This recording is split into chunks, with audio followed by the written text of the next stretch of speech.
Halo semuanya, kali ini kita sudah masuk ke materi pertemuan 10, di mana pada materi pertemuan 10 ini kita akan membahas mengenai website content design. Silakan dicatat poin-poin yang penting saja. Kalau misalnya ada yang tidak paham, nanti bisa ditanyakan di ruang kelas ya. Oke, yang pertama yang harus kita bahas adalah apa sih yang sebenarnya yang dimaksud dengan website content design ini. Ini merupakan satu proses di mana biasa kita kenal ada UX gitu ya, atau desain website. Terdiri dari bagaimana merencanakannya, mengembangkannya, dan mengolah konten di dalam situs website tersebut.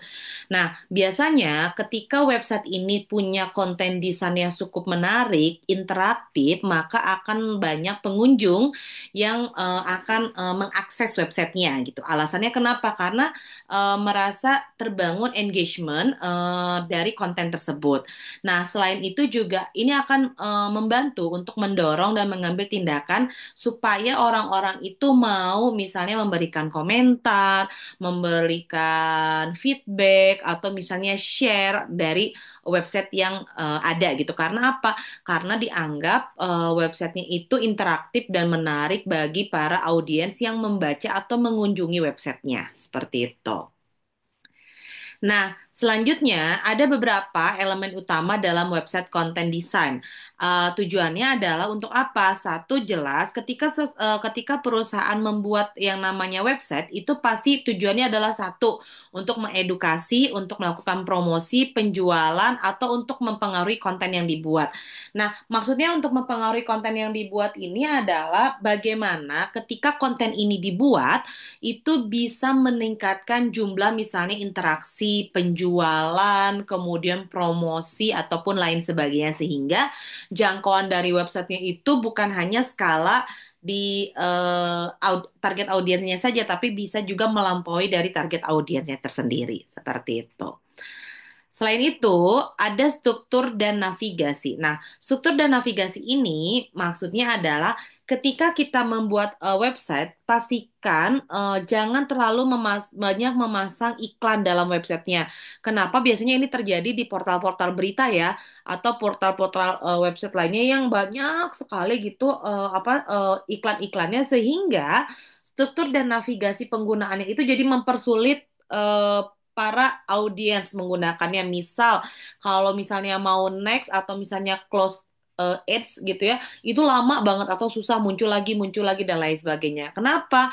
Kalau misalnya seperti itu akan akan mempersulit audiens untuk bisa menikmati konten yang ada dalam websitenya tersendiri. Makanya kenapa di sini dikatakan bahwa organisasi konten yang logis dan mudah harus dinavigasikan itu adalah salah satu kunci.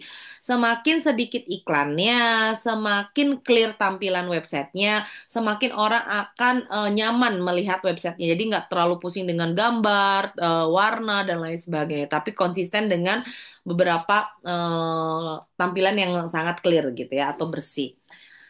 Nah, di sini juga ada dikatakan gunakan hierarki informasi dan tautan internal untuk memudahkan. Nah, maksudnya tautan internal itu ketika misalnya kita klik halaman promosi, maka otomatis akan muncul halaman promosi. Jadi tidak masuk dulu ke halaman iklan, misalnya seperti itu. Nah, ini yang memudahkan para audiens untuk menggunakan website dari yang kita buat seperti itu. Nah, selain itu, yang penting juga dalam pembuatan website ini, terutama kontennya adalah target audiens. Kayaknya ini hampir di semua ya, mau bikin blog, sosial media, podcast, ataupun website. Penting sekali ketika kita mengetahui siapa yang menjadi target audiensnya. Jadi kita harus identifikasi dulu nih siapa yang jadi target audiensnya, paham kebutuhannya seperti apa, masalah audiens kita tuh apa sih sehingga bisa diberikan solusi dari website yang kita buat gitu. Jadi ada sebab akibat. Jadi kalau misalnya ada, oh kayaknya masyarakat sekarang tuh lagi butuh misalnya konten tentang eh, supaya tidak kena demam berdarah karena lagi musim hujan terus banyak nyamuk. Nah, cara-cara ini itu adalah masalah yang terjadi di audiens kita atau masyarakat kita. Nah, website kita itu memfasilitasi, memberikan edukasi atau informasi terkait bagaimana memberikan solusi atau saran atau advice terhadap masalah yang dialami oleh audiens kita, sehingga audiens ini bisa makin engage dengan website yang kita buat seperti itu. Nah, selanjutnya ada teks dan visual. Teks dan visual ini adalah merupakan kombinasi teks yang informatif. Nah, kenapa nih harus informatif? Ya, karena alasannya sederhana gitu. Ketika informasinya tidak informatif, maka orang juga akan jadi apa ya? Jadi berpaling gitu untuk ke website lainnya. Kenapa? Karena dianggap bahwa informasinya nggak nyambung, judulnya aja gitu ya dibikin spektakuler, tapi pas dibaca isinya tuh nggak nyambung sama sekali. Terus selain itu juga ada artikel dan gambar serta video infografis. Nah, ini yang menyebabkan bagaimana sih sebenarnya supaya apa ya? Bagaimana caranya supaya artikel, gambar, video kita ini bisa sesuai dengan kebutuhan audiens kita, sesuai dengan tujuan dari websitenya kita itu seperti apa. Jadi jangan sampai kalau misalnya website kita ini misalnya membahas tentang kesehatan atau misalnya tentang investasi, tiba-tiba ada apa iklan pay letter, tiba-tiba ada iklan eh, pinjol atau misalnya tiba-tiba ada iklan judi online. Nah, itu sangat-sangat tidak sesuai. Jadi sesuaikan teks dan visualnya sesuai dengan apa ya? Sesuai dengan tujuan website yang kita buat seperti itu. Oke. Selanjutnya yaitu optimasi SEO atau Search Engine Optimizing, di mana ini meningkatkan visibilitas website pada mesin pencari. Nah, ini balik lagi ya, kalau di materi sebelumnya sudah diinformasikan mau caranya seperti apa. Apakah mau menggunakan misalnya dengan cara apa ya? Apakah digunakannya mau dengan cara organik, tumbuh sendiri itu dengan memilah kata-kata yang konsisten itu akan selalu digunakan dalam websitenya dan hashtag-hashtagnya juga, atau kita memilih strateginya karena kita misalnya perusahaannya atau website kita punya dana lebih, maka saya mau menggunakan bantuan gitu ya pihak ketiga untuk bisa menaikkan CEO-nya, sehingga CEO ini bisa memudahkan para audiens. Misalnya kalau misalnya nyari apa ya, nyari tentang kesehatan mental, tentang love yourself, itu akan muncul nih nanti di websitenya tentang love yourself Indonesia, misalnya seperti itu. Karena sudah menggunakan kata kunci yang memudahkan audiens menemukan apa ya, kata kuncinya, termasuk kayak kuliner Bandung, itu langsung muncul tuh website siapa yang paling atas, kemudian Instagram siapa yang paling atas. Nah, biasanya itu karena pengaruh dari SEO itu sendiri. Nah, selain itu, di sini juga ada yang disebut dengan responsiveness. Biasanya, jangan sampai ketika kita membuat website, tampilan websitenya atau konten websitenya itu jadi berat gitu ya. Nah, beratnya itu seperti apa? Beratnya itu jadi nggak responsif, atau misalnya you cannot open the page, atau misalnya page not found. Nah, hal-hal yang kayak gini termasuk salah satu apa ya, website yang tidak responsif. Nah, kenapa itu terjadi? Biasanya karena fiturnya atau misalnya desainnya terlalu berat. Makanya kenapa perlu sekali membuat desain ini akan masuk ke ranah orang teknik gitu ya untuk pengerjaannya orang-orang IT. Bagaimana? Tapi secara sederhana, ketika itu bisa diakses dengan sangat mudah, baik lewat handphone, tablet ataupun laptop atau komputer, itu artinya si websitenya itu sangat apa ya, sangat masuk ke semua apa ya, semua alat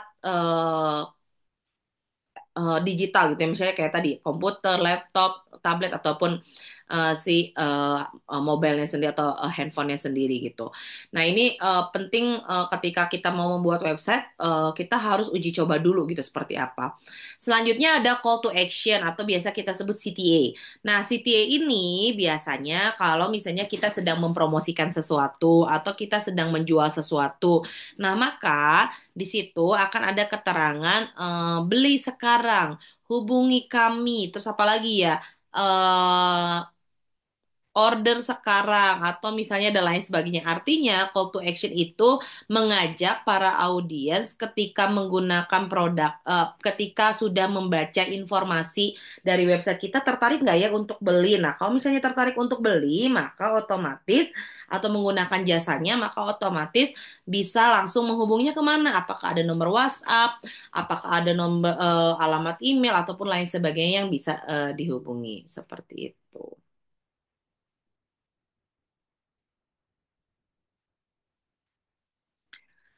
Oke, selanjutnya adalah di sini ada strategi pengembangan konten websitenya. Ada beberapa. Yang pertama yang harus kita ketahui adalah adanya content mapping. Nah, content mapping ini gunanya apa? Karena kan ketika kita sudah buat desain website, nah biasanya desain website itu akan fokus kepada bagian UX gitu ya, atau bagian desain websitenya. Nah, yang harus dilakukan adalah tentang si content mappingnya. Content mappingnya itu seperti apa?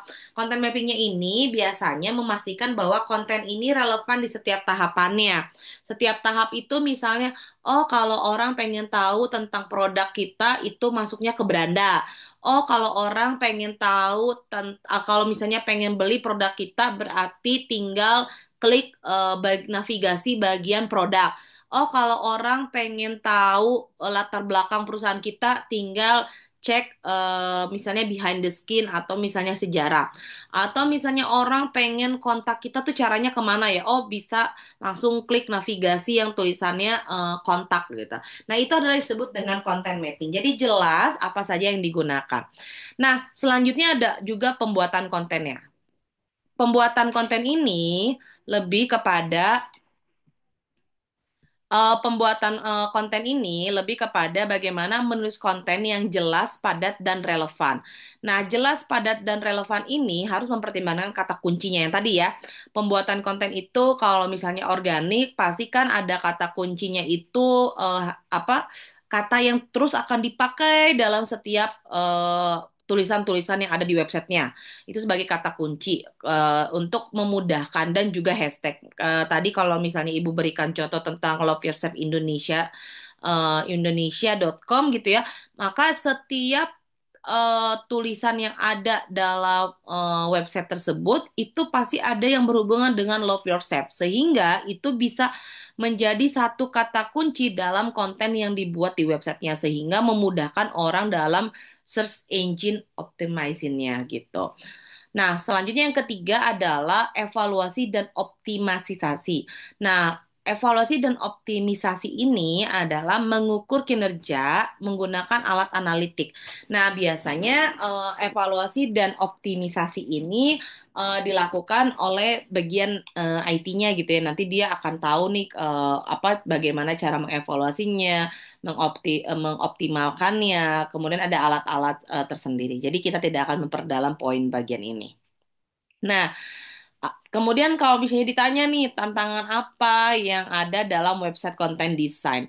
Sebenarnya ini mudah-mudah gampang gitu ya, tantangan yang terjadi. Kenapa? Karena satu paling penting kayaknya di semua website atau di semua pekerjaan, baik itu sosial media, podcast, atau blog, yang paling susah adalah konsisten menjaga suara, nada, dan gaya penulisan penting untuk membangun kepercayaan. Nah, kenapa sih kok ada suara dan nada? Nah, biasanya suara dan nada itu tergantung tulisannya. Tanda petiknya, tanda seru, tanda koma, garis apa tulisannya dimiringkan atau tidak, itu merupakan salah satu menjaga konsistensi supaya bagaimana bisa membangun kepercayaan dari audiensnya sehingga apa ya? Sehingga itu eh, jarang terjadi yang namanya typo. Kenapa jarang terjadi yang namanya typo? Karena si pihak apa ya, si pihak pembuat kontennya ini selalu melakukan yang namanya double verifikasi atau melakukan editing sampai double check gitu ya untuk memastikan tulisannya benar dan lain sebagainya. Nah, selanjutnya ada menyeimbangkan estetika dan fungsi. Nah, menyeimbangkan estetika dan fungsi ini lebih kepada desain visual yang menarik harus didukung oleh fungsi yang baik dan konten yang berkualitas. Jadi, tadi sudah disampaikan, kalau membuat website, itu pastikan websitenya tidak terlalu penuh dengan ads atau tidak terlalu penuh dengan gambar, tapi clear. Clear artinya tuh enak banget dilihat gitu. Mungkin cuman 2 sampai 3 komposisi warna, kemudian juga tulisannya juga nggak ganti-ganti, nggak alay gitu ya. Kemudian selain itu juga apa ya, sesuatunya yang dilakukan dengan cukup baik. Salah satunya adalah eh, si warna-warna yang dipilih atau desain-desain atau gambar-gambar yang dipilih itu tidak bertabrakan satu sama lain. Selanjutnya, menyesuaikan dengan perubahan teknologi dan tren ya. Ini penting banget. Kenapa? Karena teknologi ini terus berkembang, akan terus berganti. Dulu teknologi misalnya blog, website, terus pindah lagi waktu itu Tumblr, terus ada lagi Wattpad gitu ya. Terus di sosial media ada Instagram, Facebook, macam-macam gitu ya. Dan ini harus terus disesuaikan dengan tujuan perusahaan kita. Kalau websitenya misalnya sekarang dulu itu nggak umum gitu ya jualan, sekarang kan website udah bisa dijadikan tempat jualan atau promosi. Kalau misalnya dulu website cuma informasi aja, nggak bisa misalnya melakukan edukasi atau webinar, sekarang sudah bisa. Nah, ini merupakan salah satu penyesuaian-penyesuaian agar audiens kita itu tetap mau terus-menerus menggunakan website kita. Seperti itu. Di sini ada beberapa fungsi situs web. Yang pertama adalah fungsi komunikasi. Kenapa sih dianggap fungsi komunikasi? Karena tentu saja di sana biasanya website itu ada chat dengan apa ya? Dengan customer service-nya, kemudian juga ada kontak atau nomor yang bisa dihubungi, ada email yang bisa ditanyakan gitu ya, dan juga ada forum-forum yang biasa digunakan. Kalau dulu tuh ada yang namanya Kaskus ya, nggak tahu sekarang masih ada apa enggak. Kaskus ini juga salah satu merupakan website yang akhirnya bisa digunakan oleh banyak orang untuk menjadikan forum silaturahmi, kemudian saling gosip, biasanya saling bertukar informasi dan lain sebagainya. Nah, selanjutnya ada yang namanya fungsi informasi. Fungsi informasi ini tentu memberikan fungsi informasi seperti news, profil company, reference, dan lain sebagainya. Nah, fungsi informasi ini juga bisa mengacu kepada produk-produk apa saja sih yang ada pada perusahaan kita atau jasa-jasa apa saja sih yang dimiliki di perusahaan kita sehingga itu bisa menjadi tambahan value bagi audiens yang menjadi target sasaran kita. Nah, selanjutnya ada fungsi entertain.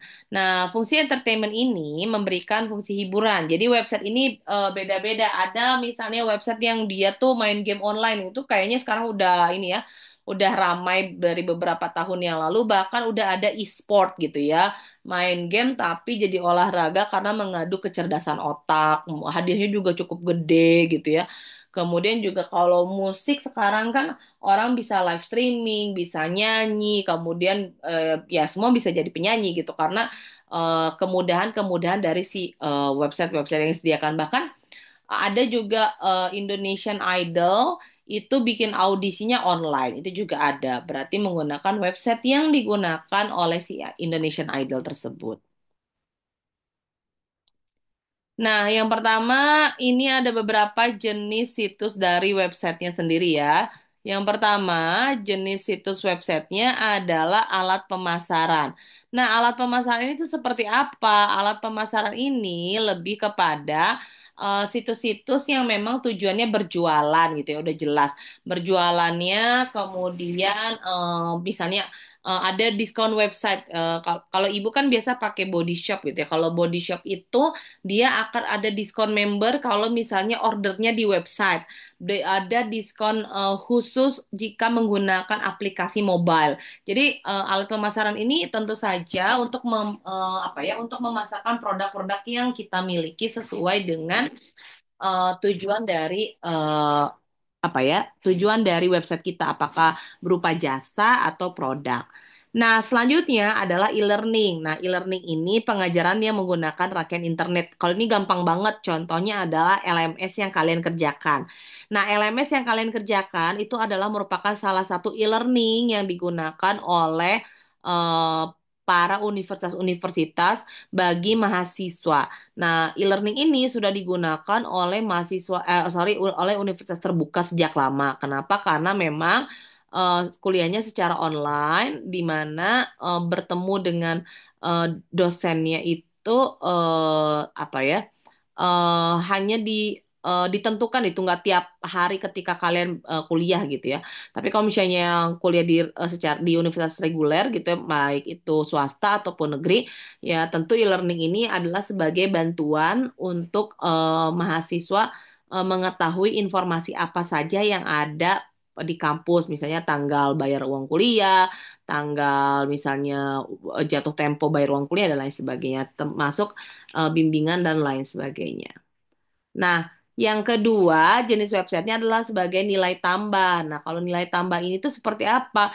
Nilai tambah ini sama sih seperti marketing tools yang tadi, tapi sebagai nilai tambah aja. Jadi kalau misalnya ada nilai tambahnya itu misalnya kayak gini. Kalian suka dengar nggak ketika kalian buka website, pilih dua nanti gratis satu, pilih dua nanti diskon tambahan 15%. Nah, itu merupakan nilai tambah. Jadi artinya si perusahaan yang punya website juga nggak rugi-rugi amat gitu, karena ya dia tahu bahwa kalau misalnya orang yang orang akan tertarik kalau ada tambahan diskon lain gitu. Tambahan diskon lainnya itu apa ya? Maka otomatis tambahan diskon lainnya adalah dengan memberikan nilai tambah tadi ya, misalnya ekstra beli dua diskon 90% plus 10%. Nah, berarti kan artinya didiskon dulu 90% baru nanti dapat diskon di 10% itu. 90% dulu baru yang 10%. Selanjutnya ada portal. Portal ini adalah aplikasi berbasis website yang menyediakan akses suatu tunggal. Kalau portal ini biasanya lebih ke pengaduan-pengaduan gitu ya, baik pengaduan-pengaduan yang oleh perusahaan, pengaduan-pengaduan yang dilakukan misalnya oleh government. Sekarang tuh ada ya aplikasi government atau pemerintah itu tentang lapor gitu. Jadi kalau bisa ada hal-hal yang tidak sesuai, kalian bisa laporan itu, ini termasuk portal gitu. Karena kenapa lebih ke merupakan satu distribusi online dari satu titik tunggal dari informasi online yang terdistribusi. Jadi cuman satu arah gitu istilahnya. Seperti itu. Nah, yang ketiga adalah jenis situs web berupa katalog.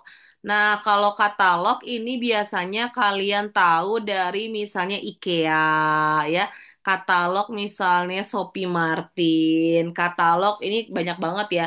Kenapa katalog itu lebih mempromosikan mengenai produk-produk yang ada dalam perusahaan tersebut atau website tersebut, di mana tujuannya sama gitu, kayak untuk jadi marketing, untuk melakukan pemasaran terkait produknya. Kalau e-commerce itu biasanya akan membawa aspek positif brand dan mengatur tempat di mana barang atau jasa dipajang. Nah, e-commerce ini biasanya merupakan salah satu yang harus ditampilkan dalam website kita atau website perusahaan lain atau website dari si e-commerce-nya itu sendiri. Gunanya adalah untuk apa? Untuk bisa memberikan tampilan yang lebih fresh, lebih menarik, orang tertarik, kemudian juga orang jadi mau beli, orang jadi mau mengunjungi website kita. Makanya perlu banget dipikirkan apa sih yang menjadi konten desain yang sangat-sangat menarik sehingga itu bisa meningkatkan apa look dan feel gitu ya. Jadi apa ya, penampilan dan juga feeling oh kayaknya saya cocok nih beli produk ini di e-commerce ini. Nah, itu ya yang harus jadi pertimbangan. Nah, selanjutnya yang keempat adalah situs websitenya komunitas. Biasanya kalau komunitas ini kayak friendster.com gitu. Nah, dulu kan kayak situs pertemanan. Nah, sekarang tuh kalau nggak salah udah dijadikan situs apa ya? Situs Ibu lupa, tapi pokoknya udah bukan pertemanan lagi kayak dulu. Terus ada misalnya contoh lainnya adalah apa ya yang ada tuh selain Friendster. Hmm, karena kalau Facebook masuknya sosial media, YouTube juga sama. Biasanya komunitas ini di website-website, oh misalnya komunitas bapak-bapak. Nah itu ada ya websitenya komunitas bapak-bapak.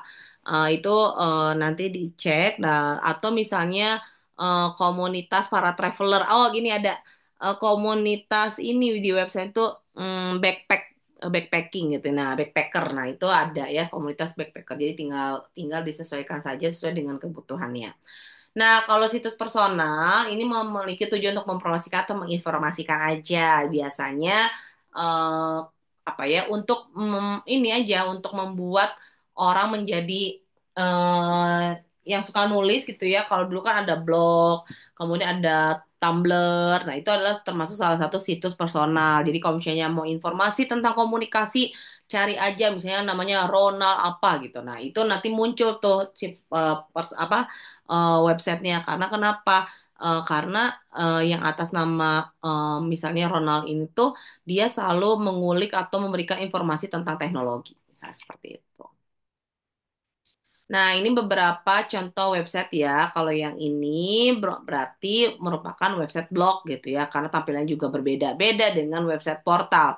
Kalau website portal itu dia otomatis langsung masuk ke situs tersebut secara direct gitu. Terus ada juga website bisnis. Kalau ini bisnis ya udah jelas ini websitenya. Kalau ini e-commerce-nya. E-commerce itu di kita tuh ada apa? Ada Tokopedia, ada Shopee, kemudian Lazada, JDID. Wah itu banyak banget. Nah itu merupakan e-commerce. Jadi harga di website bisnis sama di e-commerce ya pasti nggak akan jauh beda gitu ya. Udah deh, materinya selesai. Ini daftar pustaka yang digunakan. Jika ada hal-hal yang kurang dimengerti atau kurang jelas, nanti bisa ditanyakan di ruang kelas ya. Terima kasih semuanya.